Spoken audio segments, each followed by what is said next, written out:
Hello, and welcome to Tech Transformations, the podcast where we unravel the latest in automation and AI and other top tech trends. Today, we're debunking myths and uncovering the truth about digital labor. The future of work is changing, and we are here to guide you through it. With us today is Salem Hadim, VP of Automation and AI at Prolifics. Welcome, Salem. How are you? Thank you. Thank you, Kirsten. Great to be here as always. Yeah, looking for another episode of innovation, of insight. And yeah, let's talk digital labor. Awesome. So to start out, can you please explain the concept of digital labor and its impact on businesses? For example, how does it differ from traditional labor practices? Yes, certainly. Digital labor is the concept of leveraging technology to create functional roles that empower employees to get work done. So it's work done using a digital technology. So with the advent of Gen AI, chatbots, and then other technologies leveraging AI mainly, and then RPA, we are now able to create labor that is actually able to assume a functional role. For example, you are able to create an HR digital assistant that can assist an HR recruiter, as an example. You are able to create a digital labor in loan origination that can assist a loan processor, for example, in loan origination process. And this is different from the traditional, I would say, bots, right? Because they were really not digital workers or digital labor. RPA allowed us to create bots to take care of the mundane and repetitive tasks. They mainly ran in the backend. They had very limited functionality when it comes to creating them in an assisted way, while a given employee will invoke them and then stop them when he needs. But there was a lot of technology involved. There is a lot of work tag for an employee to go and then initiate an RPA bot. So with that, with RPA, we were able to take care of only with mundane and repetitive work.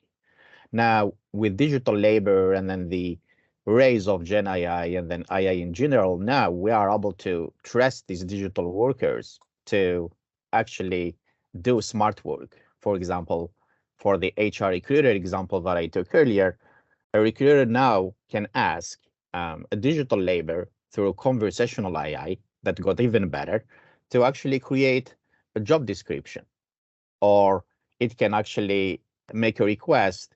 Can you go and then create a job opening so that I'm going to be hiring for such a role? So digital labor will be smart enough to know actually before publishing a job requirement on LinkedIn or on Monster Track, we need first to create a requisition internally and then get it approved. So digital labor is that smart from the things is able to do. And then also you are able to invoke it in a very conversational way because of the advent of chatbots, thanks to Gen AI. And it's able to have a conversation just like what we are having, you and me, through chat interface. Right, absolutely. Thank you for sharing that background. It's almost like sometimes I like to view it as your own virtual assistant, if you will, because that's how smart and helpful that they can be, right? That's well said. Yes, your smart virtual assistant or executive assistant, in which any tasks you feel they are not revenue generating or they are not like maybe customer facing, have that digital assistant, as you said, help you with these tasks and then focus on high value generating tasks, communicating with your customers, talking strategy, and then working on growth strategies and things like that. Okay, awesome. Now I know this is more of a follow-up question to what you had just explained, but just to clarify, are we using the terms digital labor and Gen AI? I don't want to say interchangeably, but Gen AI, generative AI, falls into the category of digital labor, right? I would say Gen AI is leveraged to create digital labor. Okay. So that with other technologies such as chatbots, such as RPA, and then Gen AI, you are able now to create a digital labor. Think of it as maybe the fuel of digital labor. That's a good way to put it as well. Okay, yeah, perfect. That makes sense. Thank you. So next question is a myth that maybe has been going around for a little bit, or just a topic of concern for some people, is the fear that digital labor will replace human workers, will replace some of our jobs. And I think what we're learning is that's really not the case. Can you elaborate on how digital labor is designed to complement human capabilities rather than replace them? Yes, certainly. Yes, as you said, it's not the case. It's a big conception because at the end there are stats. For example, there is a study that got published that by 2031, because of digital transformation, we will be short of more than 85 million digital workers, like labor, I would say. And there are really no human capacity to fill that need. That's on one hand. And then that's why there is a need for this innovative way to take care of digital work because the world is moving to a digital world with digital transformation. The second thing, really think about it a little bit. When you are productive in your work, right, KP, what does it happen to your company? It grows, Mm-hmm. right? That's normal, right? You are doing things faster, you are doing things with better quality, you are serving your customers much better. So this will directly impact your top line and then impact your bottom line. So then when companies are growing, when they are making their shareholders happy and meeting their growth objectives, they don't lay off people, right? That's Right. exactly what that is the growth is the keyword here. Companies do not lay off people when they grow. Yes, in fact, what the impact here with digital labor, we were able to make our employees happy. And then we kind of removed all the things they don't want to do, right? At some point, because we are giving them this freedom through that conversational experience to really ask the digital labor what is it that they need help with so that they can be more productive, they can be more motivated. So that's the concept. Absolutely. That's hugely important. And I think I've gotten a glimpse of that even in my role, this is more with generative AI, but I'm really learning how it's actually complementing my role. I'm not scared that it's going to take over because I'm actually, I use ChatGPT as an example, generative AI, and it actually helps me learn quicker. Obviously, I have to do fact checks and stuff like that with other sources, but it's actually allowing us to create content quicker, faster, and more efficiently. So kind of seeing that within our own organization too. And it's super exciting. So the next question is another myth that suggests that implementing digital labor could be complicated and expensive. Can you provide examples of the benefits that organizations can expect from implementing digital labor? And how does the return on investment compare to the costs? Oh, certainly. I think when you like initiate initiatives and then bring in new technologies, but then you are not really doing it the right way, whether you have not done process discovery correctly to see how digital labor can be brought in. And then we have seen that with RPA, in which people really just want to pick up those low-hanging fruits, but then without looking at the process end to end, and then do we really need an RPA bot here? So a lot of RPA projects failed. In fact, if you look at the percentages, we have a high percentage of RPA initiative failing versus the ones that were successful. And then that's really what created that misconception because of those failed project. And then, you do it, you do it again, you do it again. Obviously, costs go up from services perspective. And that's really what has happened. With digital labor, things are different. First, with AI, you are able to do much more efficient discovery through process mining if you would like to, so that you have that end-to-end view of your process and then know where digital labor is beneficial, where digital labor is not needed, and then you will just do things how you used to do. So that's one hand.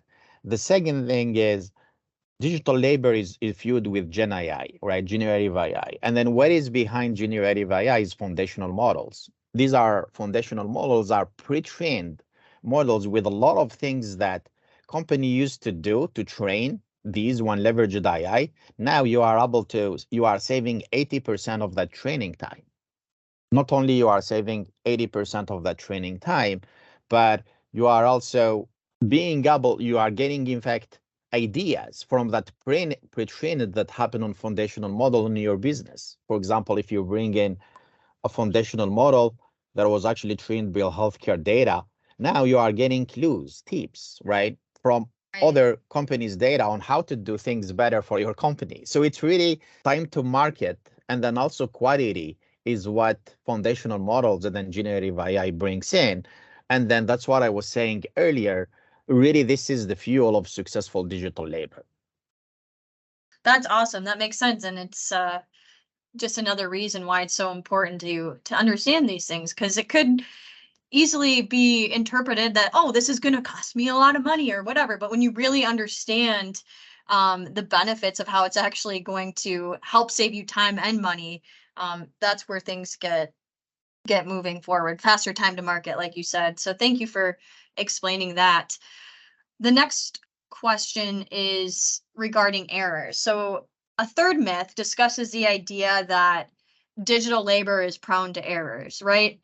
How does the use of predefined rules and automation actually lead to more precise and error-free task execution compared to humans doing the tasks?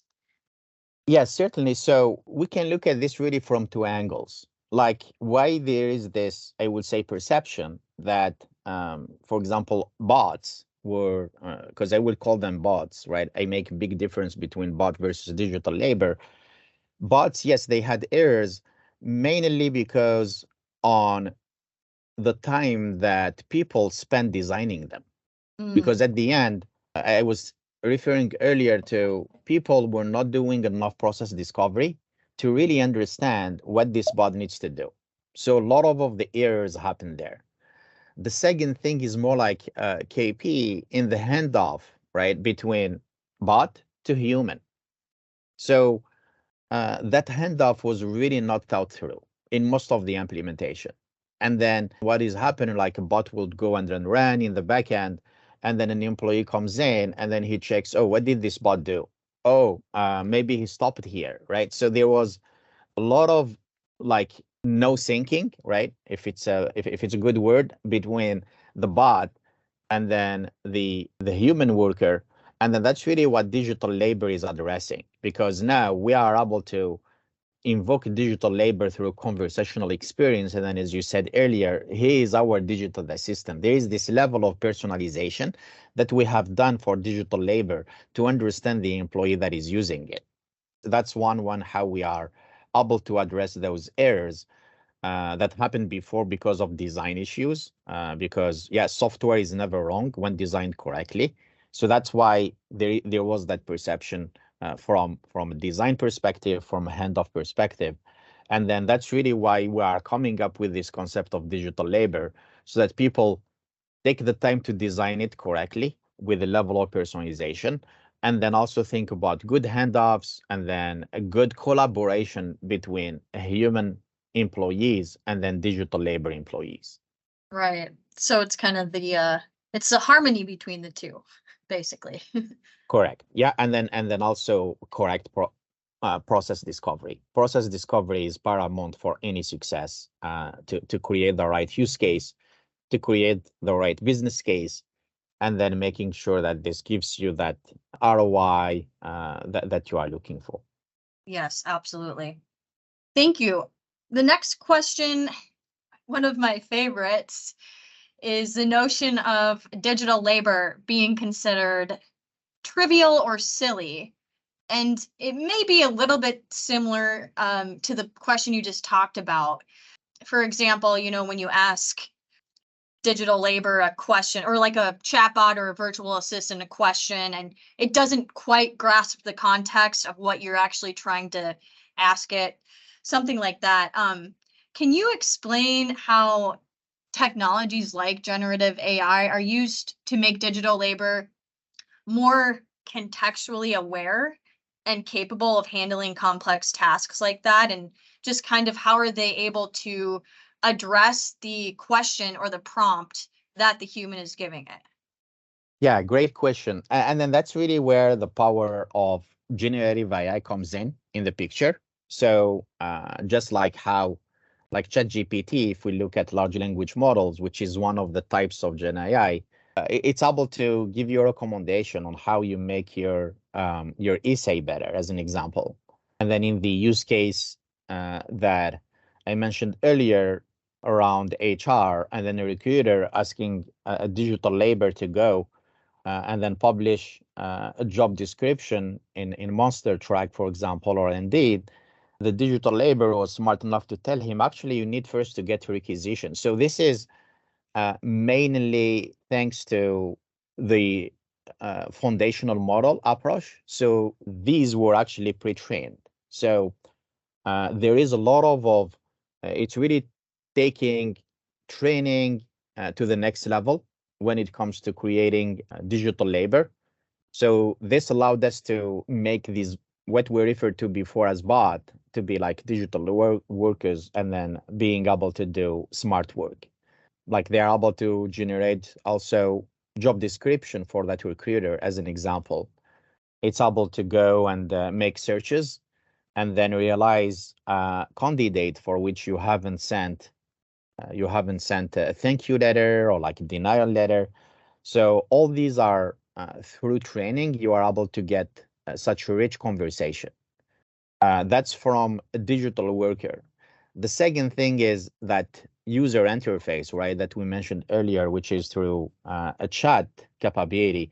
Chatbots got much smarter thanks for large language models. Before you want to design a chatbot, you spend a really long time training it, but then really all what it learned is understanding the language, English, the words. But then the context is something you will need to train him again and again, and then there is just so much training you can do, right? And then that's why Right. people didn't get those chatbots to the level of large language models. It's completely different way of looking how you do training. That's what foundational models gave us KP, and then now we are giving you a much better trained technology, I would say. Right. They're very smart. I have a couple more questions for you, Salem. The next one, and you may have briefly talked about this a little bit already, as far as process discovery and kind of looking at, your own processes from start to finish. But how can organizations effectively transition to incorporating digital labor into their existing processes? Are there any best practices or strategies that you recommend? Yes, certainly. I would say understanding that process discovery is paramount, making sure that things are done, understanding the current system, and then focusing on understanding handoffs between digital labor and then an employee. Understanding your process end to end so that where you put automation and digital labor, maybe you change your process, how it works, and then your touch points, and then you may not need that automation in that place, right? Focus on personas of your employees. I think a lot of process discovery that happen, the persona of an employee that is working with that process is kind of neglected. So that's number three. And then number four, bring in experts that actually have done that work, and then they can come in with pre-built digital labor like the ones Prolifix has developed, right? We developed pre-built digital workers in HR, in loan origination, in invoice processing for for the finance office, in for auto insurance industry. So that experience is paramount. First, you leverage what was pre-built so that you actually increase the time to build your own digital workers. But then also on the other hand, you are bringing people that actually worked on that specific industry and then build something similar to what you are trying to do. Yes. Yeah, having people who actually understand the industry and the use case and are able to kind of take the problem statement that you're talking about and translate it into actionable items is paramount. You're right. And so thank you today too for your expertise. I know you've been doing this type of stuff for a long time, so I know this is at the forefront of your mind. And then the last question I have for you today, Salam, is in conclusion, what key takeaway or message would you like our listeners to remember about digital labor and its potential to reshape the business landscape? Thank you, KP. So, yeah, companies are driven by growth, by customer experience, and then being able to be very flexible. And all these three are enabled by digital labor. I'll explain. If you have employees that are empowered by these executive assistants, KP, you mentioned earlier, they're going to be much more productive, and then they will be servicing your customers much better. Now you are creating that customer experience. In fact, there is a research that now CEOs, CTOs, CIOs are focusing on employee experience because they didn't get that level of customer experience people were aiming for when customer experience it's actually at the forefront of growth.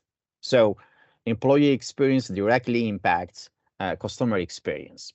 The second thing, you know what we have seen in COVID, in which there was a lot of disruptions because people were not able to come to the office, they were not able to come to work, demand increasing. You would like to have that elasticity in your workforce.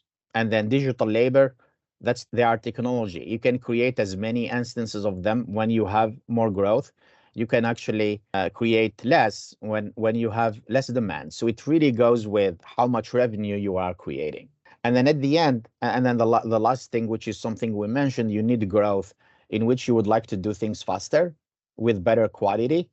And then so that you foster growth in which you are cutting in cycle times for you to do things or creating more volumes in things you produce. So digital labor is a must, the way I say it, for companies to be competitive in what they do from these three angles.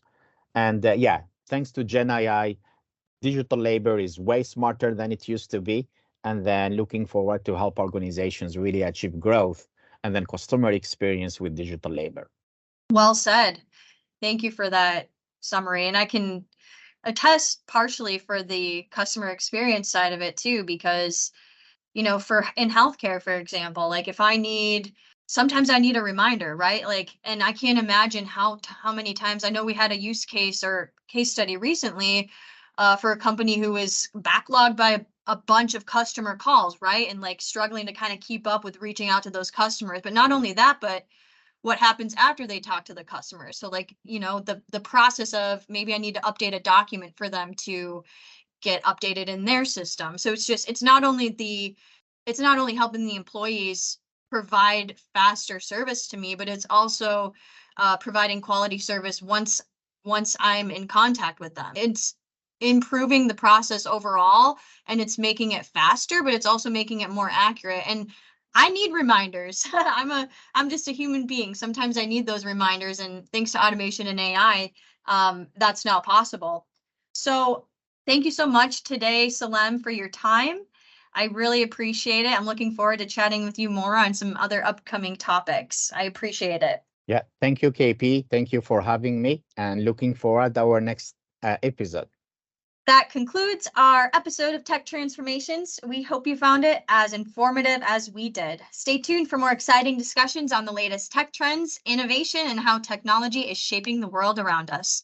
Till next time, this is KP signing off.